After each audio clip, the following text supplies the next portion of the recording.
Iran imetangaza rasmi kwamba haina tena wajibu wa kufuata masharti ya mkataba wa kimataifa wa nyuklia baada ya makubaliano maarufu ya mwaka 2015 Joint Comprehensive Plan of Action JCPOA kufikia mwisho wake mwaka huu. Taarifa kutoka Wizara ya Mambo ya Nje ya Iran imesema kuwa kuanzia sasa masharti yote yaliyokuwa yakidhibiti mpango wa nyuklia wa taifa hilo pamoja na taratibu zinazohusiana yanaangaliwa kama yamefutwa.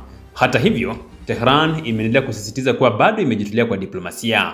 Tangazo hili limekuja katika siku iliyojulikana kama Termination Day iliyowekwa kwa miaka 10 tangu Baraza la Usalama la Umoja wa Mataifa lilipopitisha azimio namba 2231 lililoidhinisha mkataba huo.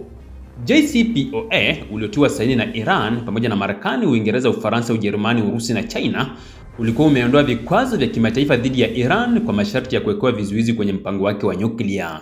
Lakini mwaka 2018, Marekani chini ya Rais Donald Trump ilijitoa kwenye mkataba huo na kurejesha vikwazo, jambo lililosababisha Iran kuanza kupanua mpango wake wa nyuklia tena. Hivi karibuni, Uingereza, Ujerumani na Ufaransa walizindua utaratibu wa snapback uliopelekea kurejeshwa kwa vikwazo vya Umoja wa Mataifa dhidi ya Tehran.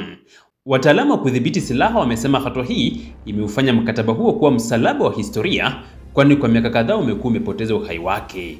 Iran kwa upande wake inakana madai ya kutaka kutengeneza silaha za nyuklia, ikisema mpango wake ni wa amani pekee. Lakini vita vya siku 12 vya Juni mwaka huu ambavyo Marekani na Israel walishiriki kushambulia maeneo ya nyuklia ya Iran vimeongeza hofu ya kutokuwepo kwa uaminifu kati ya Tehran na taasisi za kimataifa. Shambulio hilo lilisababisha vifo vya zaidi ya watu 1000, wengi wao wakiwa raia, na uharibifu wa mabilioni ya dola. Baada ya vita hivyo, Rais wa Iran Masoud Pezeshkian alisaini sheria ya kusitisha ushirikiano wote na shirika la nishati la nyuklia duniani IAEA na kusababisha waangalizi wake kuondoka nchini humo. IAEA imesema kushindwa kwake kudhibitisha kiwango cha urani cha Iran tangu vita hivyo ni jambo la wasiwasi mkubwa. Wakati huo Marekani imesema bado inataka mkataba mpya wa kina na Iran, lakini Tehran imesisitiza haitaingia kwenye mazungumzo yote bila dhamana ya usalama dhidi ya mashambulizi ya kijeshi.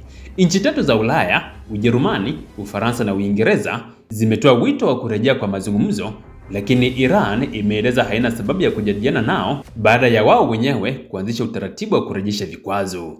Kwa sasa mustakabali wa mpango wa nyuklia wa Iran umebaki katika hali ya sintofahamu, huku nchi hiyo ikijiweka huru kuendeleza urani kwa kiwango inachokitaka, wakati hofu ya vita vipya na shinikizo la kidiplomasia likiendelea kusambaa Mashariki ya Kati.